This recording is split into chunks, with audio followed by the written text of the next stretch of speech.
నమస్తే, నేను Keshav. Welcome to Suman TV. Andhra Pradesh రాజకీయాల్లో ఒక సంచలన సంఘటనగా మారిపోయినటువంటి కోడికత్తి ఘటనకి ఒక ముగింపు రాబోతుందా?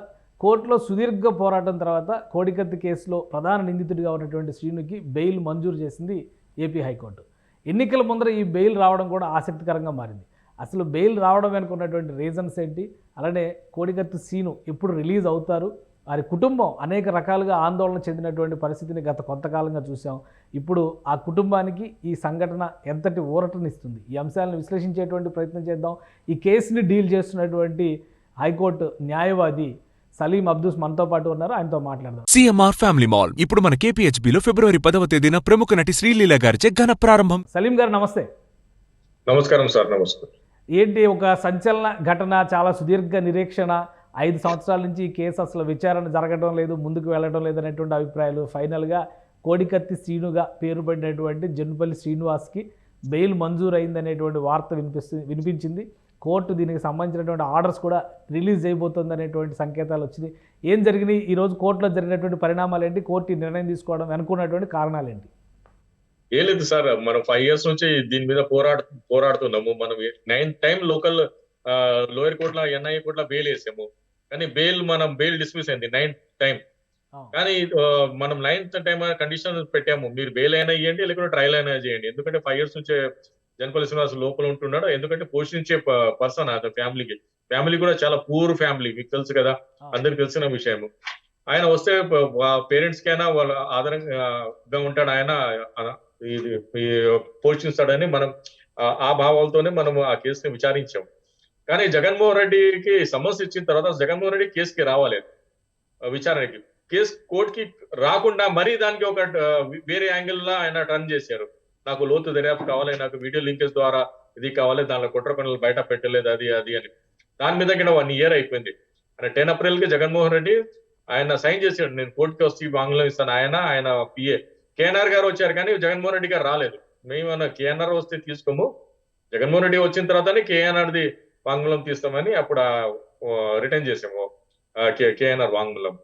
కానీ జగన్మోహన్ రెడ్డి ఎన్ఐఏ కోర్టు విజయవాడలో ఉంటే మరి ఇక్కడ ఢిల్లీలో ఆయన ఏదో మతలబ్ చేసి ఉన్న ఎన్ఐఏ కేసులే 10 కేసులు ఎన్ఐఏ ఆఫీస్ లో, ఎన్ఐఏ కోర్టులో. కానీ ఆ 10 కేసులు ఈ ఎన్ఐఏ ఇప్పుడు 2 కోర్టులు ఉన్నాయి, అంటే ఒక స్టేట్ లో 2 ఇది ఉంది. సో ఎంత దుర్భాగ్యంగా ఉంది మీరే అర్థం చేసుకో. 10 కేసుల కోసం 2 కోర్టులు ఆంధ్రప్రదేశ్ లో, ఒకటి విజయవాడలో, ఒకటి విశాఖపట్నంలో. ఈ కేసులో ఏంటి కన్క్లూజన్ ఏంటి అంటే, జగన్మోహన్ రెడ్డి గారు కానీ లేదా ఆయన తరపు న్యాయవాదులు కానీ పదే లోతైన దర్యాప్తు అనేటువంటి మాట చెప్తున్నారు. ఎన్ఐఏ దీనికి సంబంధించి ఆల్రెడీ క్లారిఫికేషన్ ఇచ్చేసినట్టుగా ఎన్ఐఏ చెబుతుంది. టోటల్ స్టోరీలో అసలు ఎందుకు ఇన్సిడెంట్ జరిగింది, అటాక్ అనేది ఎందుకు జరిగింది, దీని వెనకాల కుట్ర కోణం అనేటువంటి అంశం పైన అంత లోతైన దర్యాప్తు అనే డిమాండ్ ఎందుకు వస్తుంది? జగన్మోహన్ రెడ్డి కావాలని చేసుకున్న ఇది యాక్చువల్ గోరుతో ఆ పని గుడ్డల వరకు తీసుకొచ్చాడు. ఇప్పటి వరకు అందరూ జగన్మోహన్ రెడ్డి మీద సానుభూతి ఉండే, అయ్యో పాపం అని. కానీ ఆయన లోతు దర్యాప్తు కావాలని ఎప్పుడు పిటిషన్ వేశాడు, అప్పుడు ఎన్ఐఏ వాళ్ళు ఇచ్చారు, దీంట్లో లోతు దర్యాప్తు అవసరం లేదు, దీంట్లో ఏ కుట్ర కొండలు లేదు, ఎవరు హస్తం లేదని. అంటే ఇప్పుడు జగన్మోహన్ రెడ్డి డే 1 నుంచేనే అబద్ధం చెప్తున్నాడు. ఆయన ఫస్ట్ ఏపీ పోలీస్ ని నమ్మని అన్నాడు. సర్లే, పొలిటికల్ వెండేట్లా ఆయన మాట్లాడు, ఎందుకంటే టీడీపీకి వైసీపీకి పడదు అని మనం జనాలు కూడా అలా అనుకుంటారు. కానీ డిఫెన్స్ లాయర్ గా నేను పరిశీలించిన డాక్యుమెంట్ ప్రకారం అయితే ఎక్కడ ఐ విట్నెస్ లేదు, జనపల్లి శ్రీనివాసరావు కొట్టేలాగా ఎవరు చూడలేదు. జస్ట్ అతని మీద నెట్టేశారు ఇది. ఇప్పుడు LW1 ఎవరు దినేష్ కుమార్ ఉన్నాడు, దినేష్ కుమార్ కి అడిగా మనం కోర్టులో రికార్డెడ్ ఉంది, నువ్వు చూసావంటే నేను చూడలేదని. మరి కంప్లైంట్ లో కూడా ఆయన కోడికత్తితో అఫెన్స్ అయిన లాగా రాయలేదు, FIR లో కూడా కోడికత్తితో అఫెన్స్ లాగా లేదు. అది కూడా offence lower shoulder in small injury అని ఉంది. కానీ దానికి ఒక హైప్ చేసి ఇవి సాయిరెడ్డి, వైవై సుబ్బారెడ్డి, జగన్మోహన్ రెడ్డి, బొత్స మేనలోడి, ఈ 4 కలిసి ఇదంతా చేసిన డ్రామా ఉంది. దాని తప్ప ఇది ఏం లేదు. అదే నేను బయట పెడతానని జగన్మోహన్ రెడ్డికి రా అన్నాను. జగన్మోహన్ రెడ్డి ఇది ఇచ్చిన వాంగ్మూలంలో కూడా ఎన్ఐ వాళ్ళు చెప్పారు, వీళ్ళు అబద్ధం చెప్పాడు జగన్మోహన్ రెడ్డి. జగన్మోహన్ రెడ్డి ఏం చెప్పారంటే, నాకు అది ఇష్టకైతే నేను గుంజితే రాలేదు, నేను నా కేఎన్ఆర్ ఎవరన్నా అతని హెల్ప్ తో తీశానని అన్నాడు. అప్పుడే మీరు అర్థం చేసుకోండి, ఎంత లోతు వెళ్తేనే ఇద్దరు పవర్ కావాలి అక్కడ గుంజేనికి. సో అప్పుడు కూడా ఎన్ఐ వాళ్ళు కూడా అన్నారు, ఇది ఫాల్స్ కేసు ఉంది సలీం గారు, మీరు లాయర్ ఉన్నారు కదా, మీరు చేయండి, ఎందుకంటే మనం వచ్చిన ధర్మం ఏముంది, మనం చేసి వెళ్ళిపోతున్నాం, మీరు చూసుకోండి ఈ కేసు అని చెప్పేశారు ఆయన. కానీ అంటే అసలు ఇన్సిడెంట్లో అటాక్ అనేది జరగనట్ట, ఎందుకంటే ఇప్పుడు కేసు దర్యాప్తు విషయం కూడా ఒక సింపుల్ ఇది, ఇప్పటివరకు ఇన్సిడెంట్ జరిగింది అనే రీజన్తోనే 5 ఏళ్ళు హోల్డ్ చేసినటువంటి పరిస్థితి ఉంది. అసలు ఫైనల్గా ఇన్సిడెంట్ జరిగిందా లేదా అనే దాని మీదే సందేహాలు వస్తున్నట్టుగా ఉంది మీరు చెప్పినటువంటి కండిషన్స్ని బట్టి చూస్తే. సార్ అక్కడ యాక్సిడెంట్ జరిగింది, కానీ కల్ప్రిట్ జనపల్లి శ్రీనివాసరావు కాదు, బొత్స మేనల్లుడు ఉన్నాడు. ఇప్పుడు మనము ఎక్కడన్నా వెళ్తే ఫోన్ ఇస్తాం కదా, అరే ఫోటోలు తీరా. ఆయన ఫోన్, ఆయన వీడియో తీస్తున్నాడు ఆయన, ఎవరు, మన బొత్స మేనల్లుడు. కానీ అక్కడ ఈ ఇన్సిడెంట్ అయిన తర్వాత అందరిది ఆయన ఫోన్లు లాక్కొని, అందరు ఫోన్లో అతను అఫెన్స్ చేసేలాగా ఉండడా లేదా అని వెరిఫై చేసి డిలీట్ చేసి ఆయన ఇది చేశాడు ఆయన, ఎవరు, బొత్స మేనల్లుడు. ఇంకో విషయం అంటే, అది కూడా నాకు ఎలా రివీల్ అయిందంటే, ఇప్పుడు నేను చార్జ్ షీట్ చదివాను కదా, సిట్ చార్జ్ షీట్ లో బొత్స మేనల్లుడికి 91 CRPC కింద నోటీస్ ఇచ్చారు. యాక్చువల్ 91 CRPC కింద నోటీస్ ఎలా ఇస్తారంటే, ఇప్పుడు నా దగ్గర డబ్బులు ఉన్నాను అనుకోండి, బ్యాంక్ వాళ్ళు నాకు ఇన్ఫర్మేషన్, బ్యాంక్ నుంచే పోలీస్కి ఇన్ఫర్మేషన్ రావాలంటే వాళ్ళు 91 CRPC కింద ఒక పిటిషన్ వేస్తారు, సలీం గారు అకౌంట్ లో ఎన్ని డబ్బులు ఉన్నాయి, ఎవరెవరు ట్రాన్సాక్షన్ వివరాలు ఇయ్యని. అంటే అక్కడ అబ్సల్యూట్ పవర్, అంటే అది కూడా కోర్ట్ అయినా ఇవ్వాలి, ఒక ఆఫీసర్ కైనా పవర్ ఉంది, పోలీస్ ఆఫీసర్, అది కూడా ఎస్పీ ర్యాంక్ అతనికే ఉంటుంది. అంటే సబ్ ఇన్స్పెక్టర్ వెళ్ళి అడిగితే ఇయ్యారు, అది what is your power, what is your authority, నీకు ఎవరు అథరైజ్ చేశారు, అన్ని ఒక ప్రొసీజర్ ఉంది.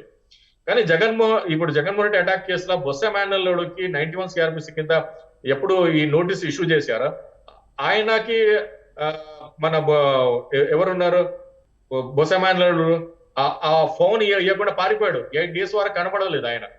8 days తర్వాత ఆయన మరి వచ్చి అన్ని డిలీట్ చేసి, ఫోన్ కమ్యూనికేషన్ అన్ని డిలీట్ చేసి ఇచ్చారు. సో అక్కడ నుంచి నేను రీఇన్వెస్టిగేషన్ చేస్తే అసలు కర్త కర్మ కిరియా ఉన్నాడు, బొత్స మేనల్లుడు, మజ్జి సీను ఎవరు ఉన్నాడు, ఆయన ఉంటాడు అని నాకు తెలియదు. అంటే మజ్జి సీను అంటే ఇప్పుడు ఆయన రేపు విజయనగరం ఎంపీ క్యాండిడేట్ గా నిలబడబోతున్నారు సార్. రేపు విజయనగరం నుంచి ఎంపీ కూడా అవుతారు, మరి టుమారో ఏముంది క్యాబినెట్ మినిస్టర్ కూడా కావచ్చు. This the fortune of the Majji Seenu. కానీ ఈ కేసుల వాస్తువులు ఏమని అది మీకు నేను సబ్మిట్ చేస్తున్నా, సేమ్ వాస్తువులు నేను హై కోర్టులో కూడా అదే సబ్మిట్ చేస్తాను. That is the my absolute power నాకు. సలీం గారు, ఈ కేసు ప్రొసీడింగ్స్ విషయంలో ఇప్పుడు 5 ఏళ్ల పాటు ఆల్రెడీ జైలు శిక్ష అనుభవించినటువంటి స్థితి ఉంది శ్రీనుకి సంబంధించి, దీన్ని ఏ విధంగా కన్సిడర్ చేస్తారు? అలానే వాళ్ళ కుటుంబం చాలా ఆందోళన చెందింది, ఏకంగా పేరెంట్స్ అంటే వాళ్ళ మదరు వాళ్ళ బ్రదరు దీక్షలు చేసినటువంటి పరిస్థితి కూడా ఉంది. ఇప్పుడు ఒక ఉపశమనం లభించినట్టు చూడొచ్చా వాళ్ళ కుటుంబానికి? అంతే కదా, వాళ్ళకి ఒక న్యాయం దొరికి. ఎందుకంటే దీంట్లో మనము ఆల్టర్నేట్ వే కూడా యూజ్ చేసాం. దళిత సంఘాలు, మైనారిటీ సంఘాలు కూడా రోడ్ మీద వచ్చేసి ఇంకా ఆందోళన చేశారు. గవర్నర్ గారు కూడా కలిసారు. ఈ రోజు ఢిల్లీ కూడా వచ్చాను నేను వాళ్ళ ఫ్యామిలీ అంతా ఢిల్లీలో ఉన్నారు. అదే సేమ్ ఇష్యూ ఏముంది, ఢిల్లీ పార్లమెంట్ కూడా రైజ్ చేసి అసలు ఏమో ఒక 0.5 centimeter ఇంజురీకి ఒక దళిత అబ్బాయి 5 years నుంచి జైల్లో ఉన్నాడు. అంటే ఇండియాలో ఇంత ఇంజస్టిస్ దొరుకుతుందా దళితులకి, మైనార్టీలకి అని దాని మీదనే మనము ఒక ఇష్యూ రైజ్ చేద్దామని ఢిల్లీకి వచ్చాము. కానీ ఫార్చ్యూన్ ఫేవర్ చేసింది, ఈ రోజు ఆయనకు బెయిల్ వచ్చేసింది. ఓకే, నెక్స్ట్ రిలీజ్ అనేది ఎప్పుడు ఉండొచ్చు? ఆర్డర్స్ పెట్టినటువంటి బెయిల్ ఆర్డర్లో వచ్చినటువంటి కండిషన్స్ ఏంటి? బెయిల్ కండిషన్స్ 25,000 2 షూరిటీస్ ఇవ్వాలని ఉంది. మరి ఎవ్రీ వీక్ మమ్మడివరం, థానేలంక మమ్మడివరం 3-4 kilometer డిస్టెన్స్ ఉంది.